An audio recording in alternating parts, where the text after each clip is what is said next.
सहवासामध्ये जे काही शेतकरी येतात हो. त्या सगळ्या शेतकऱ्यांना मी एकच सांगतो की टोकन यंत्राशिवाय शेतीला पर्याय नाही. नमस्कार मंडळी, आपल्या इथं स्टॉलला भेट देण्यासाठी जे गेस्ट आपल्या इथं आलेले आहे प्रफुल्ल कापसे सर, यांना विशेष परिचयाची गरज नाही. तुम्ही यांना बरेच व्हिडिओमध्ये पाहिलेला आहे. 6.111 तुरीचे जनक आपण त्यांना म्हणू. आणि त्यांनी आपल्या टोकन यंत्राविषयी त्यांचे काय अनुभव आपण त्यांच्याकडून जाणून घेऊया. सर नमस्कार. नमस्कार. 2 वर्षापूर्वी ज्या तुम्ही टोकन यंत्र घेतले तर तुम्हाला या टोकन यंत्राविषयी काय, म्हणजे टोकन यंत्राने काय फायदा झाला आणि काय तुमचे अनुभव आहे? खरं म्हणजे ज्यावेळेस टोकन यंत्र हे माझ्याकडे 4 वर्षा अगोदरच मी घेतलं असतं, परंतु काही अपरिहार्य कारणामुळे घ्याव की नाही असं मनामध्ये शंका येत होती, म्हणून ते राहून गेलं होतं. परंतु शेवटी जेव्हा मी बाकी शेतकऱ्यांचे टोकन यंत्राचे अनुभव बघितले होते तर त्याच्यानंतर मन झालं की आपण टोकन यंत्र घ्यावं. आणि अक्षरशः जेव्हा मी टोकन यंत्र घेतलं तर माझी मागच्या वर्षी 12 एकर तूर मी टोकन यंत्राने लावली.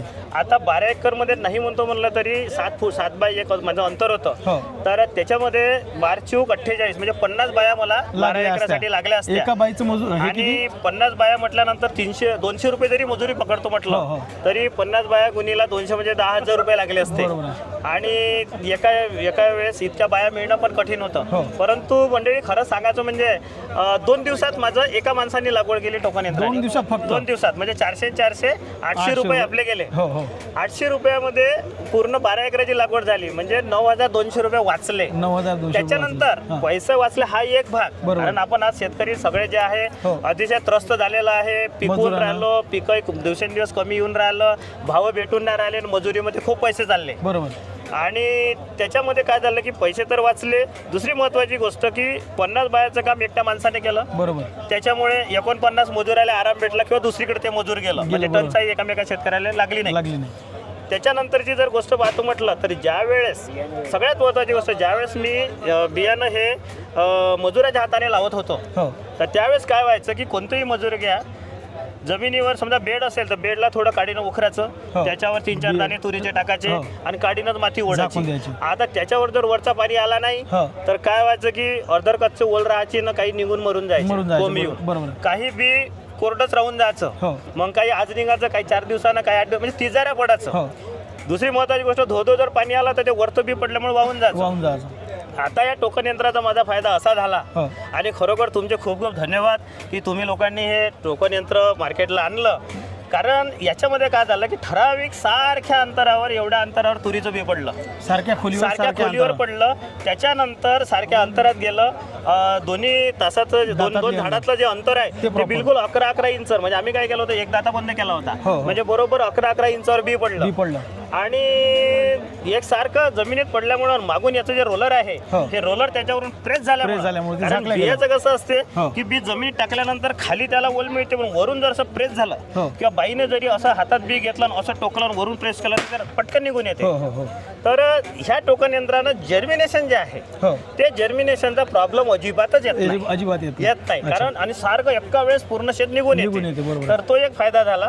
त्याच्यानंतर दुसरी एक महत्वाची गोष्ट म्हणजे खत टोकन यंत्र मी तुमच्याकडून घेतलं होतं. तर हे खत टोकन यंत्राने काय झालं, याच्यामध्ये तुम्ही सांगितल्याप्रमाणे सेटिंग केलं. एकरी एक बॅग मला 8-21 द्यायची होती, 40 किलोची बॅग होती.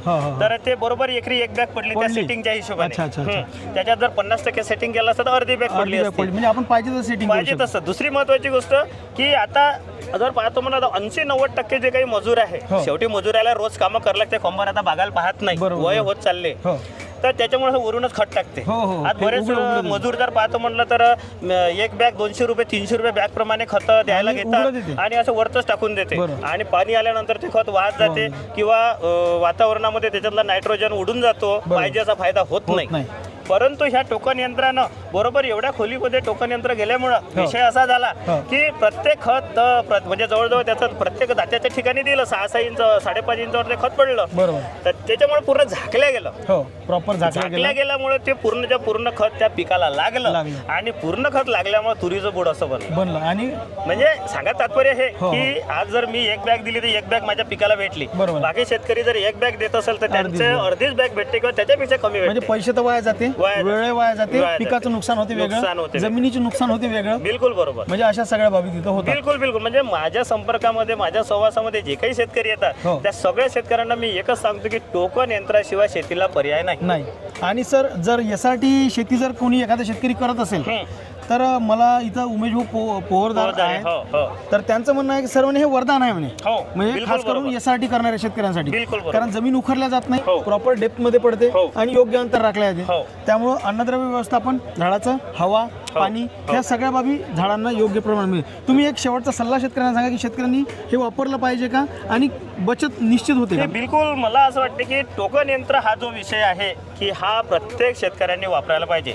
एक वेळची बायकोले दिवाळीची साडी नाही घेतली तरी झालं, आज 4-5 हजार रुपयाची 6 हजाराची साडी होते, हा. परंतु नाही घेतली चालत, हे मायमाऊली काही आपल्याला नाराज होणार होणार नाही. नाही. परंतु पण तिने आज टेकून यंत्र आणून मला दिलं. एक सांगा, आज एक टोकन यंत्र हे बी लावायचं हो. आपल्याला वर्षातून एकदा किंवा दोनदा कमी पडते. बिलकुल. नाही म्हणतो म्हणलं तरी एक वेळा घेतलं तर 10 वर्ष आपल्याला टोकन यंत्र पुरते. बरोबर. आणि आज जसं मला 12 एकरला 50 मजूर लागत हो. होतं, म्हणजे 10,000चं मजूर माझं 1000 जरी गेले तरी 9,000 वाचले. 9,000 मग एका वर्षाचे 9,000, 10 वर्षाचे 90,000 वाचले. आपण हे आज बँक बॅलन्स असतं जर मी 10 वर्ष अगोदर हे घेतलं असतं तर. बरोबर. मग परंतु अजूनही वेळ गेली नाही, अजूनही आपल्याला भरपूर शेती करायची आहे, पुढचं भविष्य आहे. परंतु याच्यात नीटनेटकेपणा म्हणजे असं आहे, 2-3 महत्वाच्या गोष्टी की बियाणं सुद्धा कमी लागते. बियाणं कमी लागतं. मजूर जेव्हा बी लावते तेव्हा तुरीचे दाणे आपण किती जरी म्हटलं का 3-4 दाणे टाकत येते, 10-12 दाणे टाकून टाकल्याशिवाय देते. राहत म्हणजे नाही. जिथं 2 किलो एकरी बियाणं पाहिजे तिथं 3-4 किलो चाललं जाते. बरोबर. म्हणजे तो पैसा वाया जाते. त्याच्यानंतर जास्त झाडं निघाल्यानंतर आपली विरळाची इच्छा होत नाही. हो. आपण विरळतो म्हणलं तर बायको विरोध देत नाही, बरोबर. किंवा आई बाबा म्हणते कायले विरोध राहू दे ना, झाडं निघाले निघाले आहेत. तर काय वाया त्याच्यामुळे ते झाड बनत नाही, बारीक खोड राहते. त्याच्यामुळे झाड न बनल्यामुळे उत्पादन पाहिजे येत नाही. म्हणजे हे अशा छोट्या छोट्या गोष्टीचं नुकसान होत राहते. म्हणून मला आणि त्यातल्या त्यात आता महाराष्ट्र सरकारने सबसिडी पण जाहीर केली आहे याच्यामध्ये. हो, 50% आज मला असं वाटतं 50% सबसिडी, म्हणजे जर समजा 7,000चं यंत्र असेल तर ते 3,500ला पडून राहिलं. हो. म्हणजे एवढ्या चांगल्या सोयी सुविधा असल्यानंतर मला तरी असं वाटते की जसं घर म्हटल्यानंतर जसं पहिले जुन्या काळी घरोघरी चुली होत्या, हो, चुली पाहिजे. आता घरोघरी गॅस आहे, सिलेंडर गॅस. हो. तसं घरोघरी प्रत्येक शेतकऱ्याच्या घरी हे टोकन यंत्र असलं पाहिजे, म्हणजे असलं पाहिजे, असलं ह्या पाहिजे. मताचा मी आहे. बरं. बिलकुल. तर मंडळी, सरांनी अत्यंत मोलाचं मार्गदर्शन आपल्याला केलं, कमी वेळेत कमी शब्दात, आणि कसा याचा फायदा होतो हे तुम्ही सरांकडून जाणून घेतलं आहे. आणि सरांचं परत एकदा मी आभार मानतो की त्यांनी आमच्या स्टॉलला व्हिजिट दिली आणि आमच्या या टोकन यंत्राविषयी त्यांच्या ज्या काही त्यांचे अनुभव आहेत ते त्यांनी इथं मांडले, त्याबद्दल मी त्यांचे आभार मानतो. धन्यवाद सर. बिलकुल, खूप खूप धन्यवाद.